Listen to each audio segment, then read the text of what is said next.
Mom, Yeah. why did we go to Rome?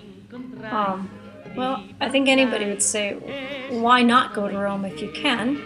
And we always like to travel. We traveled a lot when you were younger. We lived in Mexico for a while, and we lived in Tobago when you were really young, and then we just couldn't do it for a while. There were too many things, we were too busy, school got in the way, and just this year we realized at a certain point that it would work out. We could go somewhere, and well, Rome's a great place. There's a lot. If you're going to take kids out of school and you want to really learn something, Rome's a city where there is so much to learn, so much to do. And I guess, yeah, why not? Who wouldn't want to go to Rome? I'd much rather go to Rome than drive in a car or go on a cruise or do anything, really. And it's so nice if you have enough time to really live somewhere and have the time to get to know it and speak the language, and I don't know, it seemed like a good idea.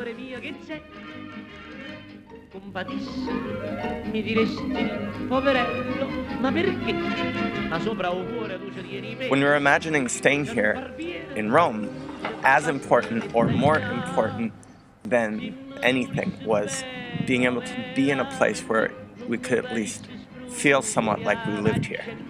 And so we wanted to be somewhere that really was a neighborhood where we weren't just perched on the outside looking in, that we could at least try to get to know a little bit some of the people around us.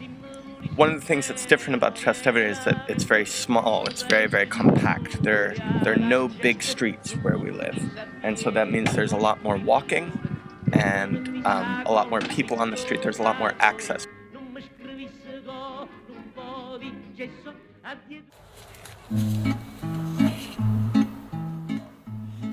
Our apartment was located on a quiet street in Trastevere. It was very small, had a few rooms, but the main feature of it was there was a huge terrace outside that wrapped around almost the whole apartment. We ate dinner out there, played ball, and just did a lot of our time that was spent in our apartment out there because our apartment was so small. It also had a great view over Trastevere.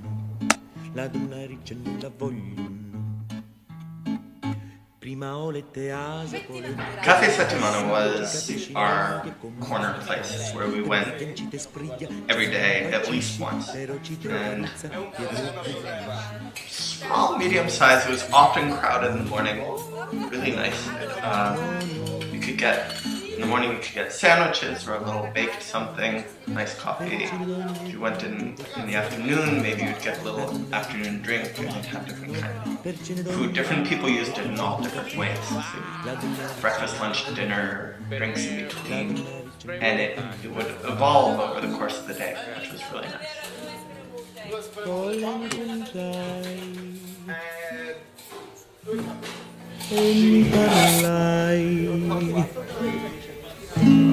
Mi dissi senti bella mia, te voglio bene. Dei ricci e dei capricci non me ne importa niente, torna a mia. Cose come guarda, manco in faccia. Mamma mia che maledetta. Go. This is our timeline. It represents the history of Rome from 1200 BC to about 1600 AD, and Kind of focused on 800 to 1600. yes. So 5-minute tour of 2,400 years of history. All right, so let's start back down here. Let's go. First, we studied the period of the kings, the birth of Romulus and Remus, and the Etruscans. Okay, so founding myths of Rome, Roman Republic. Then we studied the Roman Republic. Max studied the Punic Wars. We visited the Forum. Yeah, learned about how the government was structured. Excellent, excellent. Learned about buildings. Yeah, so actually, when we went to Ostia, we learned about Life in ancient Rome. life in ancient Rome. Celia read a bunch of books about Ostia. Yes. So we saw Roman houses, Roman shops, Roman taverns, all these things from the years like 200 to 400 BC. Okay, moving right along. Then we learned about Roman construction. walls, roads, aqueducts. We went to see the Aqua Marcia. We went to see the Aqua Paula. We went to the Via Appia. Rode bikes on that. Yeah. Fun. Okay. Okay, and now, and we studied the Imperial Rome, obviously. A couple emperors in depth, Augustus and Julius Caesar. We read the play Julius Caesar by Shakespeare. Oh, more of that later, right? Yeah. Augustus. We watched a movie about Augustus, and also Trajan and Hadrian and Constantine. So some good building projects, right? We went to Yes. see. What did we see, Celia? We saw the Pantheon, which was built by Hadrian. The Colosseum, built by Titus. Yep, excellent. And sometime around here, we studied birth of Christ, early and Christianity. Early Celia, you did a great job with early Christianity. We went to the catacombs. Oh yeah. Saw Saint Cecilia's old grave. They got it moved to a church. So Celia, you did a lot of studying of the lives of saints and stuff. We and that studied was Saint good. Catherine, Saint George. Yeah, it was good to study the saints because there's so much artwork in Rome that's based on Christian mythology is the wrong word, on Christian legends and tales. So lots and lots of lives of saints being shown in churches. So we're missing pictures here, but this is the Middle Ages, right? Middle Ages were a tough, sort of a mixed bag in Rome. So Max, rise of papacy, fall of Rome. So Constantine moved the capital to modern Istanbul, called Constantinople, and Rome became a little more insignificant. Rome was sacked by neighboring tribes. Let's see. Then we have the rise of the papacy. So we did a lot of that. Yeah, a lot of studying of the popes. We just saw some great churches from the early papacy, right? Yes. Well, you got Santa Maria and Trastevere. We went to church there a couple times. And we sort of studied art through from Romanesque, Gothic, Renaissance to Baroque. And There's some main artists that we studied. studied: Bernini, Raphael, Michelangelo, Caravaggio. We went to St. Peter's Basilica, which was built by that one and that one. And by Raphael, some too. And what was Then that? we went to the Galleria Dori Fanfili. Yeah, and a couple other galleries, right? Yeah. Yep. Yeah, kind of neat museums, great art, really fun. You guys are super. While we were in Rome, we visited a bunch of Roman ruins located in and out of the city. We went to Ostia, the Forum, the Colosseum, the Pantheon, and the Via Appia. We learned a little bit about each one before we went there, so we would have a general background and could learn more about them. Oh no, cara, resta sempre così. So this is Ostia Antica. It was one of the places we took a day trip. This is our first big one, Yeah, actually, took the train out there. and walked. And Port City, right? Port City. It's an ancient port city right outside of Rome that we had to take a train to get to. It's kind of dated from like 100, 200 BC, something like that. Yeah. And it's amazing because you got to see It's intact. what It's people's a town. lives were like. Yeah, houses, taverns, all sorts of things. And Celia was also reading a book that's set there. This is the Roman Forum. It's a very big site. So we saw it for one day and then we sort of came back it's another quite day. confusing at first. It's so full of tourists, but it's incredible because it's the place. It was the seat of the Republican government, and then There are a lot of very small bits and pieces that you can't fit together. it was really, really interesting. It was a great site, and sort of spans a whole period of history from like and this. It's the Colosseum. We went here for part of a day. It was very crowded. But it's important to see because it's one of the most Celia, what is it really famous. called? What's it really called? Not the Colosseum. It's called The Flavian Empire. Amphitheater. This is the Pantheon where we went twice. It's Even 3 times, I think. we really enjoyed this. I think It's the amazing most. because it's in the middle of town and you can just walk in. All of the other things are a big deal to get into. This is just You go here. multiple times. It's beautiful, beautiful, beautiful. It's amazing because it's the largest dome in the Western world for an incredibly long time, like right up And it's until still there. fairly modern times. Yeah. It was the biggest dome built, and it's a sort of an engineering marvel. This is Via Appia.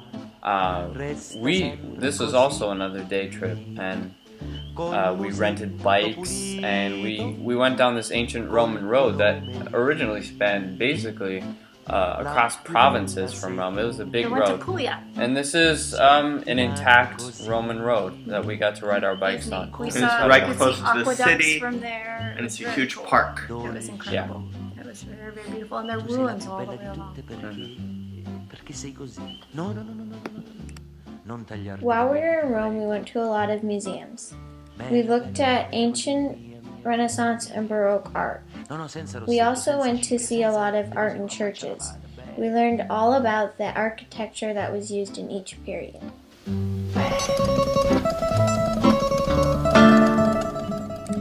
food in Italy was amazing. It is the best country for eating. While we were in Rome, we cooked at home in our apartment a lot, but often we would go out to restaurants to have typical Roman dishes, like carciofi and pasta alla carbonara. My favorite thing to eat was carciofi alla Judea, which is crispy deep fried artichokes. One of the different things about being in Rome is that we shopped for food every day instead of going to the supermarket once a week or something. And we had places that we would go almost every day to shop for food for that night. And the cheese shop was one of those places that we went almost once a day, if not twice. And the guy was really nice there, and we became good friends with him. Io t'ho voglia fa capire. Living in a country instead of just being a tourist in one definitely provides a lot of opportunity to learn the language. You kind of have to learn to get around in everyday interactions. By the end, I felt pretty confident in Italian with the help of Rosetta Stone software, books, but mostly from interactions with people. I included some footage of me and Celia having interactions with people in Italian to sort of demonstrate how we use language every day.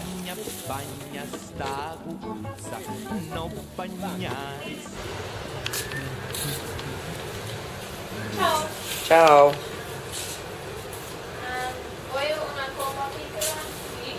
Con nocciola e lampon.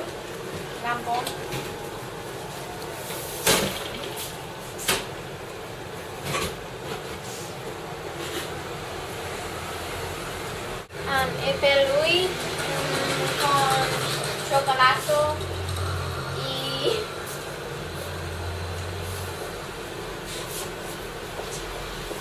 Nocciola.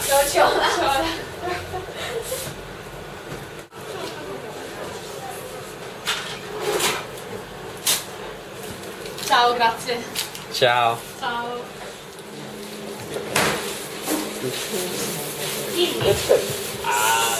Sì, vorrei comprare mezzo chilo di fettuccine.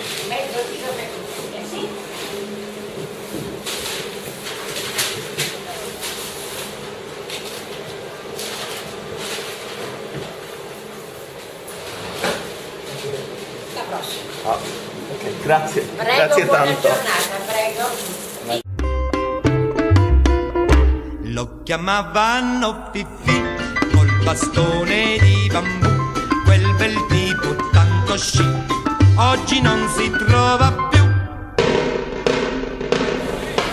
E le donne al suo passare sussurravano così, come bianco il suo foulard. Quanto è bello Don Fifì, aveva il bastoncino ed il vestito stretto, le scarpe di vernice, la giacca a doppio petto, 6 bottoni, le calze in seta burra, colletti in amidale.